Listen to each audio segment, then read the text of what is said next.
네, 오늘 같이 볼 말씀 에베소서 2장 1절부터 10절을 제가 읽도록 하겠습니다.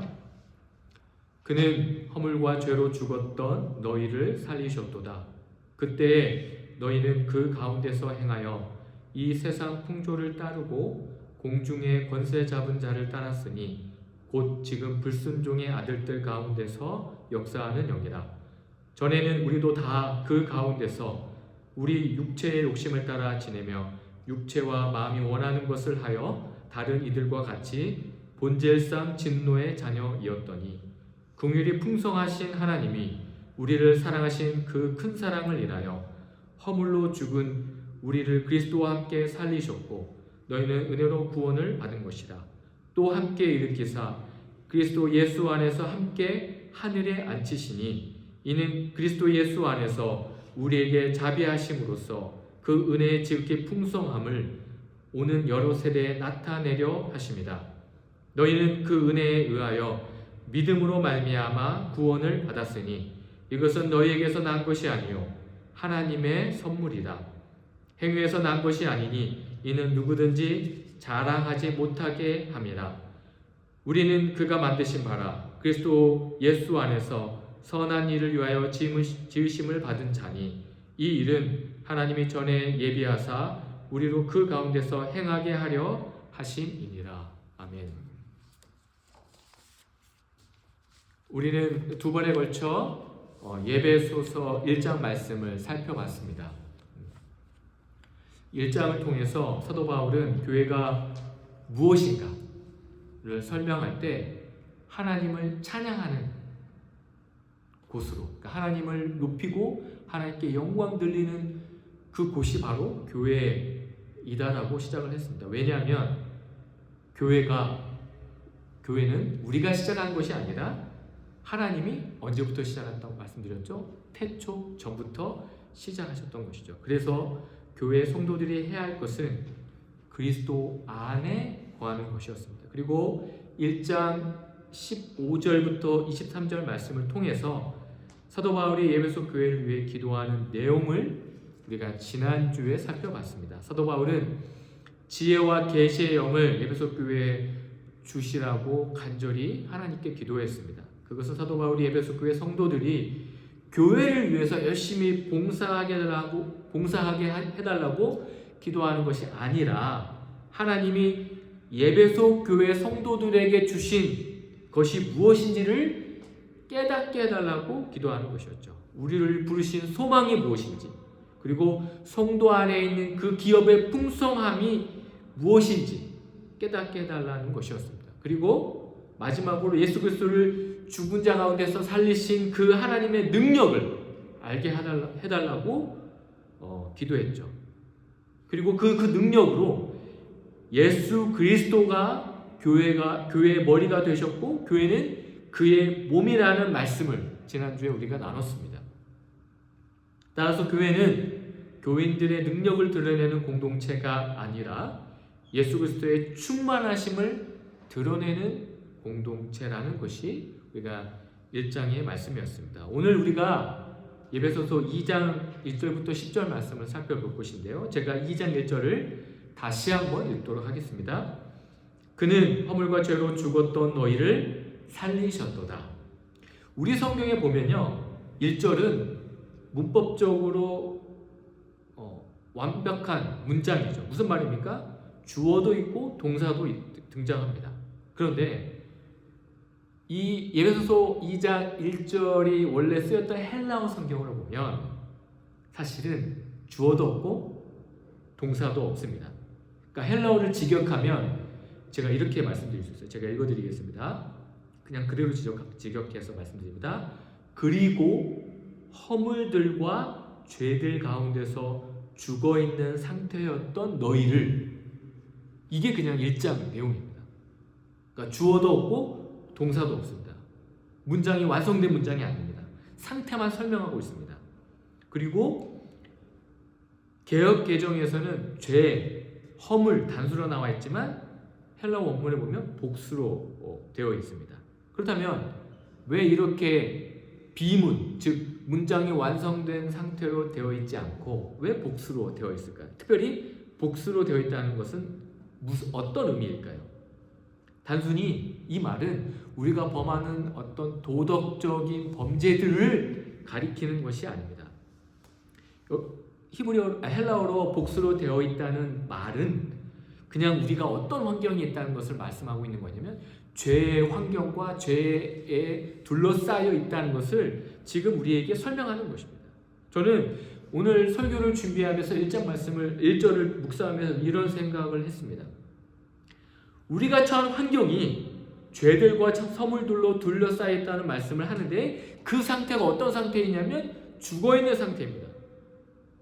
그런데 우리가 그 죽어있는 상태라는 것을 잘 느끼지 못한다는 것이죠. 그러니까 여러분이 생각할 때 하나님을 믿지 않는 사람들은 어떤 상태에 있는 것입니까? 예, 죽은 상태라는 것이죠. 여러분 그 사람들이 죽어있다는 상태가 느껴지십니까? 느껴지세요? 오히려 우리보다 더 쌩쌩한 것 같고 피부도 더 팽팽하고 더 건강해 보이고 그죠? 더 잘생겨 보이고 더 예뻐 보이고 그죠? 차라리 예수를 믿지 않는 사람들이 좀비처럼 생겼으면 좋겠어요. 그러면 우리가 예수 믿는 게 확실하잖아요. 살아있는 게 확실하잖아요. 그죠? 예수 믿지 않는 사람이 좀비처럼 막 걸어 다닌다고 생각해 보십시오. 내가 예수 믿는 게 얼마나 귀한 것입니까? 그냥 보고 있으면 느끼지 않을까요? 어제가 여러분 무슨 데이였죠? 예, 발렌타인데이. 어제 그냥 토요일이 아니라 발렌타인데이였는데 저는 뭐 발렌타인데이에 특별한 걸 하지 않습니다. 예, 그냥 늘 항상 특별하게 생각하기 때문에 특별한 걸 하지 않아도 특별하게 생각하고 있기 때문에 어제 마트에 가보신 분들은 아시겠지만 발렌타인데이에 뭐가 가장 많죠? 꽃. 그렇죠? 예쁘게 꽃을 포장해 가지고요 꽃들을 막 전시해 놓죠. 그래서 사람들이 사서 남편들이 사서 뭐 아내한테 전달해 달라고 전시를 해 놓잖아요. 여러분 그 예쁜 꽃들이 살아 있습니까? 죽어 있습니까? 죽어 있죠. 예. 살아 있는 것처럼 너무 예뻐요. 보기에는 너무 예쁘고 막 사고 싶어요. 그죠? 그런데 죽어 있습니다. 죽은 상태죠. 마찬가지입니다. 예수를 믿지 않는 사람과 믿지 않는 사람들의 모습도 다르지 않습니다. 믿지 않는다고 해서 좀비처럼 생기지 않았어요. 그러니까 오늘 본문 1절을 보면서 내가 죄들과 허물들에 죽었다는 말씀이 우리에게 실제적으로 그렇게 막 다가오지 않는다는 것입니다. 2절을 제가 읽어드릴게요. 2절 보십시오. 그때 너희는 그 가운데서 행하여 이 세상 풍조를 따르고 공중의 권세 잡은 자를 따랐으니 곧 지금 불순종의 아들들 가운데서 역사하는 영이라 라고 설명합니다. 2절 말씀을 보면 우리도 세상 풍조를 따랐다고 말씀합니다. 사도 바울은 1절에서 죽었다고 말했는데 2절에서는 세상 풍조를 따랐다고 말씀하고 있어요. 죽었다는 것이 그냥 누워있는 것이 아니라 뭐라고 이야기하고 있습니까? 행하고 있는 상태를 사도 바울이 설명하고 있는 것이죠. 그러니까 좀비는 좀비인데 영적인 좀비죠. 움직일 수 있습니다. 행동합니다. 그러나 그 행동은 내가 의지적으로 행하는 것이라고 생각하지만 그러나 사도 바울은 그것이 그렇지 않다는 것이죠. 세상 풍조를 따른다는 것입니다. 그리고 공중의 권세 잡은 자를 따른다라고 말씀하고 있어요. 그러니까 죽은 상태가 중립적인 상태가 아니라 지배를 받고 있는 상태를 사도 바울이 우리에게 말씀하고 있습니다. 사도 바울은 왜 죄를 지었다라고 말씀하지 않고 누구를 따르고 있다라고 말씀할까요? 영적 죽음은 잘못된 행동의 문제가 아니기 때문입니다. 누구의 영향 아래에 있느냐의 문제이기 때문입니다. 세속적 세계관으로 살아가는 것이 문제라는 것이죠. 여러분, 교회는 이러한 세속적 세계관으로 운영되는 곳이 아니라는 것입니다. 무슨 말입니까? 교회는 세상의 권위, 세상의 명예, 세상의 힘이 작용되지 않는 곳이어야 한다는 것이죠. 예전에 제가 섬기던 교회가 있었는데요. 그 교회 담임 목사님이 저에게 그런 말씀을 해주셨습니다. 담임 목사님이 초대받아서 교회가 점점 성장했어요. 그런데 이제 교회가 성장하니까 그 교회 재정을 담당하는 장로님이 계셨습니다. 그 장로님이 담임 목사님하고 식사를 하자고 하시면서 목사님, 교회가 이제 커지니까 목사님은 그냥 설교만 하시고 교회 모든 재정과 운영의 권한을 저에게 다 넘겨주세요. 제가 다 관리할 테니까, 헌금도 제가 제일 많이 하니까 제가 관리하겠습니다 라고 했다는 것이에요. 그래서 담임 목사님이 기도하면서 어떻게 결정했냐면 그냥 그 교회를 조용히 떠나셨답니다. 예. 왜냐하면 교회는 누구 한 사람의 운영되는 곳이 아니기 때문이죠. 예. 3절 말씀을 보세요. 전에는 우리도 그 가운데서 우리 육체의 욕심을 따라 지내며 육체와 마음이 원하는 것을 하여 다른 이들과 같이 본질상 진노의 자녀였더니 라고 말씀합니다. 여기서 보세요. 주어가 뭐죠? 우리도라고 이야기해요. 여기서 우리도라는 말이 어떤 의미입니까? 누구를 포함하는 거예요? 사도 바울을 포함하는 말씀이죠. 우리도라고 이야기했습니다. 그러니까 예수를 진정으로 믿기 전에 사도 바울 자신도 뭐였습니까? 본질상 진노의 자녀였다는 것을 오늘 본문이 말씀하고 있는 것이죠. 모든 인류가 진노를 받는 상태에 있다는 것을 사도 바울이 이야기합니다. 그렇다면 이런 상태가 우리의 본질이라면 여러분, 우리가 할 수 있는 것이 무엇입니까? 우리가 할 수 있는 게 뭐죠? 4절을 보십시오. 4절을 다 같이 한번 읽어볼까요? 시작. 긍휼이 풍성하신 하나님이 우리를 사랑하신 그 큰 사랑을 인하여. 사실 여기도 생략된 단어가 있어요. 영어 성경에서는 번역을 했습니다. 뭐라고 했냐? but. 그리고 주어가 뭡니까? God. 영어 성경에는요, 첫 시작이 but 그리고 God으로 시작됩니다. 무슨 말이냐면 그러나 하나님은 그리고 시작되는 것이죠. 인간의 상태는 결코 스스로 바꿀 수 없다는 것입니다. 1절부터 3절까지 주어가 없이 계속 설명만 하는 거예요. 그리고 4절에 가서야 주어가 등장을 합니다. 무엇입니까? 하나님이에요. 무슨 말씀입니까? 하나님만 하실 수 있다는 것입니다. 그 하나님으로 무엇이 가능합니까? 하나님의 사랑입니다. 교회는 이 하나님의 사랑을 깨달은 자들이 모여있는 곳이라는 것이죠. 여러분, 그런데 주어가 나왔어요. 근데 아직 뭐가 안 나왔어요? 동사가 안 나왔어요. 동사. 1절부터 3절까지 주어도 없고 동사도 없었습니다. 그러면 동사는 어디 있을까요?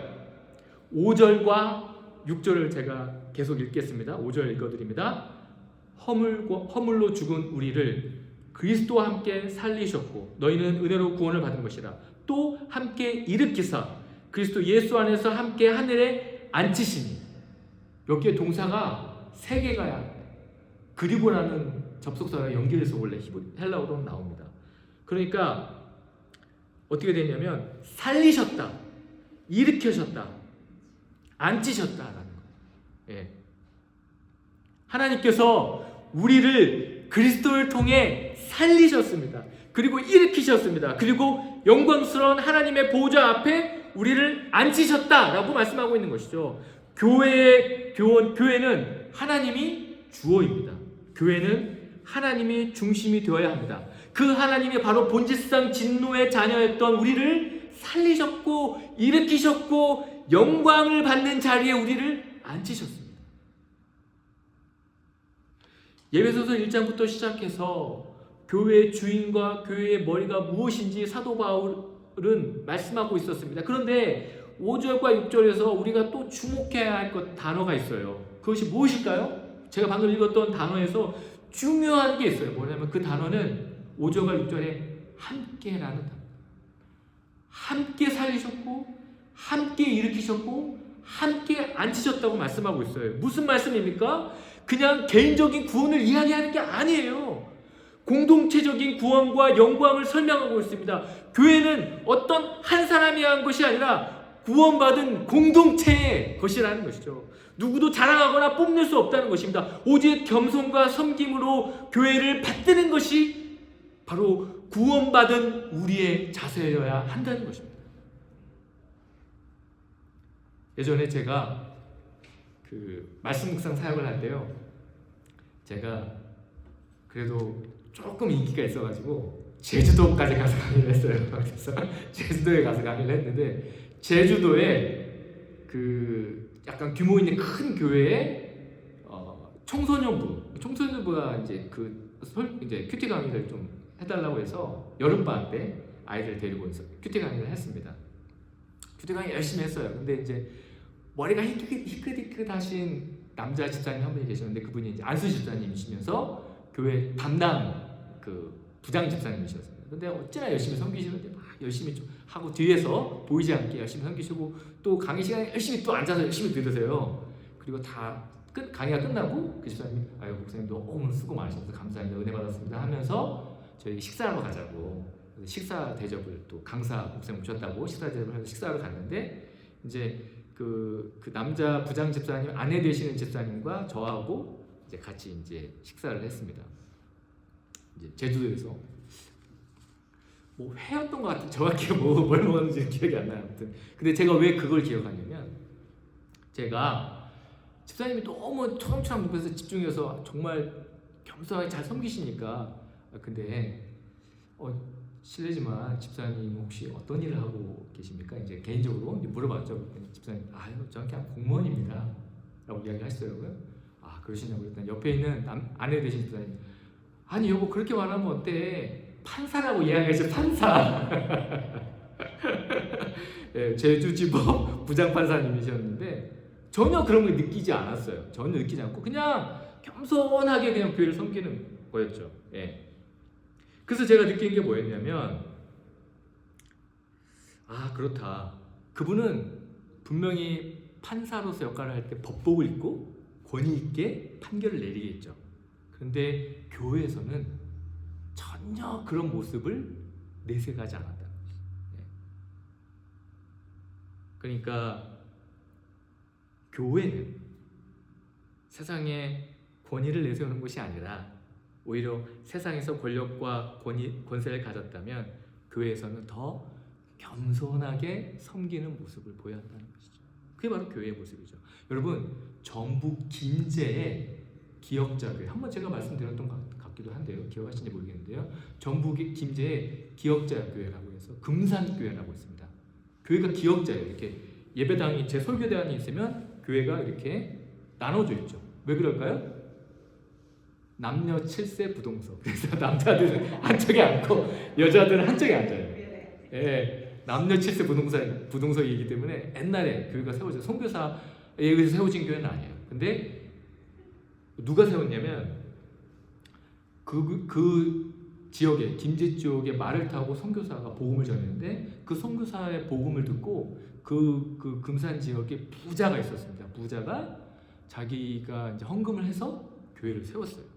네, 멋지게 교회 건물을 지은 거죠. 그런데 교회를 지어서 이제 열심히 교회를 섬기니까 선교사님이 야 이제 이 교회에 장로를 세워야겠다고 해서 장로 투표를 했습니다.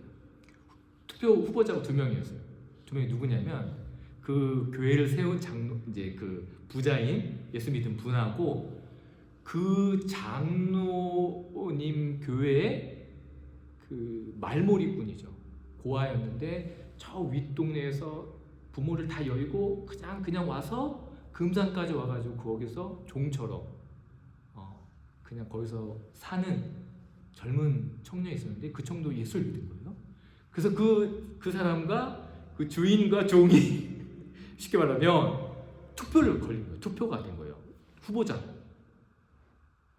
누가 됐을까요? 종이 됐습니다. 네, 놀랍죠? 네. 그런데 더 놀라운 건 그 교회를 자기의 재산을 투자해서 세운 그 분이 자기가 평소 때는 자기 허드렛이라는 자기 집의 일꾼이지만 교회에서는 장로님 하면서 고개를 숙이며 철저하게 그분을 섬겼다는 거죠. 중요한 건 그리고 그 젊은 이를 어떻게 했냐? 교육을 시켜서 공부를 가르치기 위해서 신학교, 평양신학교라고 우리나라 최초 신학교 평양신학교입니다. 평양신학교를 그래서 신학 공부를 시키고 그리고 그 교회 초대교회 단목사로 세웠어요.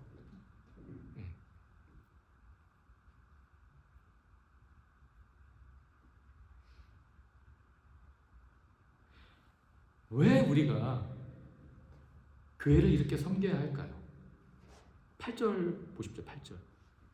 너희는 그 은혜에 의하여 믿음으로 말미암아 구원을 받았으니 이것은 너에게서 난 것이 아니요 하나님의 선물이라 라고 말씀합니다. 우리는 구원을 선물로 받았습니다. 선물은 자랑할 것이 하나도 없습니다. 우리가 자랑할 것이 무엇입니까? 우리 교회가 자랑할 것이 무엇입니까? 오직 예수 그리스도죠. 예수 그리스도의 놀라운 사랑을 자랑해야 합니다. 그 예수 그리스도를 의지해야 합니다. 함께 모여 기도하고 함께 모여 서로를 축복하고 세워주고 높여주는 교회가 되어야 하는 것이죠. 왜 그렇습니까? 우리의 구원이 하나님의 선물이기 때문이라는 것입니다. 하나님은 우리에게 뭘 바라고 구원을 주신 것이 아닙니다. 뇌물이 아니에요. 선물입니다. 교회에서 내가 자랑할 수 있는 것이 그 무엇이 없다는 것입니다. 오직 교회에서 자랑하고 높일 것은 우리를 구원하신 그 놀라운 하나님의 사랑뿐이라는 것이죠. 그래서 9절에 사도 바울이 이렇게 말씀합니다. 행위에서 난 것이 아니니 이는 누구든지 자랑하지 못하게 함이라 라고 말씀해요. 여러분, 교회에서 뭔가 이렇게 막 자랑하고 싶은 것이 있습니까? 그게 무엇이 되어야 돼요? 그 자랑이 예수님과 하나님과 성령님이 아니면 막 입 밖으로 막 나오고 싶으면 참아야 됩니다. 예수님을 높여야 하는 것입니다. 예수님을 자랑해야 하는 것이에요. 교회에서 친교 시간에 우리가 서로의 사정을 돌보고 기도하고 섬겨야 하는 것이죠. 우리 교회 성도들이 서로의 고민과 기도 제목이 있으면 서로를 붙들고 기도해 주는 모습이 바로 아름다운 구원받은 교회의 모습이 아닐까요? 10절 보십시오. 10절을 우리가 한번 읽어보겠습니다. 우리는 그가 만드신 바라 그리스도 예수 안에서 선한 일을 위하여 지으심을 받은 자니 이 일은 하나님이 전에 예비하사 우리로 그 가운데서 행하게 하려 하심이니라 라고 말씀하는데요. 여기서 하나님이 우리를 만드셨다고 말씀합니다. 여기서 만드신 바라는 단어가 있는데요. 헬라어로 포이에마라는 단어인데 이 단어는요, 어떤 단어냐면 작품이라는 단어예요. 그러니까 하나님 여러분을 뭘로 만들었어요? 작품으로 만들었어요. 예. 그러니까 하나님이 우리를 작품으로 만들었으니까 우리가 가진 위치나 능력과 그걸로 우리를 평가하는 것이 평가해서는 안 된다는 것이죠. 오직 우리는 그냥 하나님의 작품인 거예요. 하나님이 우리를 만드셨습니다. 그러니까 다른 사람과 우리를 비교해서는 안 됩니다. 여러분, 한 명 한 명이 존귀한 작품이라는 것이에요.